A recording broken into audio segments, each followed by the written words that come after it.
मुंबईमध्ये चालल्या एका आत्महत्येनं कशा पद्धतीने मुंबई हादरून गेली आहे आणि राजकीय वर्तुळामध्ये सुद्धा आता वेगवेगळे आरोप प्रत्यारोप होताना दिसून येत आहेत। राज्याच्या मंत्री आणि भाजप नेत्या पंकजा मुंडे यांचे स्वीय सहाय्यक अनंत गर्जे यांच्या पत्नीनं गळफास घेऊन आत्महत्या केली आहे। ही माहिती समोर आल्यानंतर राजकीय वर्तुळामध्ये एकच खळबळ माजली।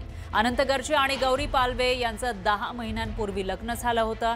मात्र अनंत गर्जे यांच्या विवाहबाह्य संबंधांमुळे पती पत्नीमध्ये सातत्याने भांडणं व्हायची। याच मानसिक तणावातून केएम रुग्णालयामध्ये डॉक्टर असलेल्या गौरी पालवे गर्जे यांनी आत्महत्या केल्याचं समजतंय। गौरीची ही आत्महत्या नाही तर हत्या असल्याचा आरोप त्यांच्या कुटुंबियांनी केलाय। कुटुंबियांच्या आरोपानंतर वरळी पोलिसांनी गौरीचा पती अनंत गर्जे, गौरीची नणंद शीतल गर्जे आणि दीर अजय गर्जेवर गुन्हा दाखल केलाय।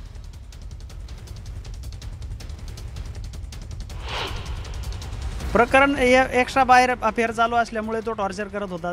2-3 महिन्यापासून 3 महिन्यापासून तो त्याचं मॅटर बाहेर चालू असल्यामुळे, त्याचा अफेअर बाहेर चालू असल्यामुळे तो त्यांचे पुरावे समजा त्या बाहेरच्या मॅटरचे ते गौरीच्या हाती लागल्यामुळे तो तिला टॉर्चर करत होता। हाणमार करायचा, छळ करायचा। कारण एकच आहे, तिने जर आत्महत्या केली असती तर पोलीस पोट पंचनाम्याला गेले असते। तिने घरात आत्महत्या केली म्हणते, पण पोलीस पोट पंचनामा न करता त्यांनी घरातून दवाखान्यात आणली। आनंद गर्जेनी दवाखान्यात आणली आणि नंतर पोलिसाला तिथं बोलवलं दवाखान्यात। नियोजनबद्ध कार्यक्रम केला, परत पासाळ झाला तिथून। ते आहे असं का वाटतंय? कारण की त्यांनी ना गौरीला घेऊन आला तो हॉस्पिटलमध्ये। मग त्याला जर हत्या जर नसती तर हॉस्पिटलमध्ये थांबायचं, आमच्याबरोबर पोलीस स्टेशनला यायचं, आमच्याबरोबर थांबायचं। तो गायब का झाला? आम्ही काय खाणार होतो का त्याला? तर गौरी गर्जे नेमक्या कोण होत्या ते आपण बघूयात ग्राफिक्सच्या माध्यमातून। गौरी गर्जे ज्यांनी आत्महत्या केली आहे वरळीमध्ये केएम मधील दंत चिकित्सा विभागामध्ये त्या डॉक्टर होत्या, म्हणजे सरकारी डॉक्टर होत्या दंत चिकित्सा विभागामध्ये।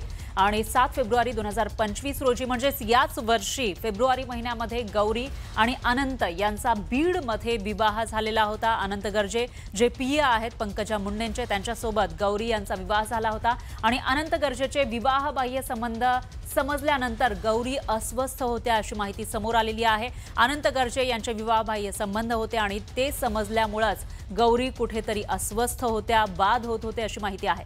गेल्या काही महिन्यांपासून मानसिक तणावामध्ये गौरी गर्जे होत्या अशी माहिती सुद्धा समोर आलेली आहे। आणि या सगळ्यांमधून त्यांनी आत्महत्या केल्याचं बोललं जात आहे। मात्र ही आत्महत्या नाही तर हत्या असल्याचा आरोप त्यांच्या कुटुंबियांनी केलेला आहे। त्याच्यामुळे आता या प्रकरणामध्ये पुढे नेमकं काय काय समोर येणार याकडे लक्ष असतानाच पंकजा मुंडे यांचे पीए गर्जेंच्या त्या पत्नी होत्या, त्यामुळे सुद्धा आता वेगवेगळ्या चर्चा रंगलेल्या आहेत। तर काल दिनांक 22 रोजी धक्कादायक आहे। काल दिनांक 22 नोव्हेंबर रोजी संध्याकाळी 6:30 ते 6:45च्या सुमारास माझा पीए अनंतचा फोन माझ्या दुसऱ्या पीएच्या फोनवर आला। तो खूप रडत होता। पत्नीनं आत्महत्या केल्याचं अत्यंत आक्रोशानं त्यानं मला सांगितलं। ही गोष्ट माझ्यासाठी ही खूप धक्कादायक होती। पोलिसांच्या कुठल्याही कारवाईमध्ये कसूर राहू नये आणि त्यांनी योग्य तपास करून या विषयाला हाताळावं असं माझं म्हणणं आहे। तसं मी पोलिसांना देखील सांगितलेलं आहे। गौरीच्या वडिलांशीही मी बोलले, ते प्रचंड दुःखात आहेत। हे मी समजू शकते, अशा घटना जीवाला चटका लावून जातात आणि मनाला सुन्न करतात।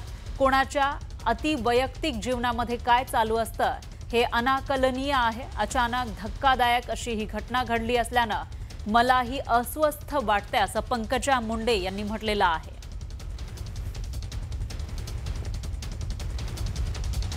तर डॉक्टर गौरी यांच्या आत्महत्येनंतर सामाजिक कार्यकर्त्या अंजली दमानिया या आक्रमक झाल्या। तिचं असं म्हणणं होतं की ती आधी ज्या बीडीडी चाळीत राहायची तिथून त्यांना जेव्हा नवीन मोठ्या टावरमध्ये जेव्हा त्यांना शिफ्ट करायचं होतं तेव्हा त्या पॅकिंगच्या वेळीस तिला काही पेपर मिळाले ज्याच्यात एक किरण इंगळे नावाची कोणी बाई होती, ती तिचा गर्भपात करण्यासाठी जेव्हा हॉस्पिटलमध्ये नेण्यात आलं होतं त्याच्यात तिच्या नवऱ्याचं नाव अनंत गर्जे लिहिलेलं होतं। आणि हे तिला पेपर मिळाल्यावर त्यांचे वाद वाढत गेले आणि त्यातनं हे सगळं झालंय असं वडील आणि आई दोघांनीही मला सांगितलेलं। अजून माझ्याकडे या संदर्भातलं पूर्ण ब्रीफिंग आलेलं नाही, मला फक्त प्राथमिक माहिती त्याची मिळालेली आहे. एकदा पोलिसांनी पूर्ण ब्रीफिंग केल्यावरच या संदर्भात बोलता येईल. तर पत्नीच्या आत्महत्येनंतर अनंत गर्जे यांनी त्यांची भूमिका स्पष्ट केली आहे. काय म्हणतात अनंत गर्जे आपण बघूयात ग्राफिक्सच्या माध्यमातून. ज्यावेळी ही घटना घडली त्यावेळी मी घरी नव्हतो. घरी पोहोचलो तेव्हा घराचे दरवाजे आतून बंद होते. त्यामुळे मी घाबरून खिडकीमधून घरात प्रवेश केला असं अनंत गर्जे यांनी सांगितलेलं आहे. तेव्हा माझी पत्नी गळफास घेतलेल्या अवस्थेत होती असंही पुढे अनंत गर्जे यांनी लिहिलंय आणि तिला खाली उतरवून तातडीनं रुग्णालयामध्ये दाखल केल्याचं अनंत गर्जे यांनी सांगितलंय.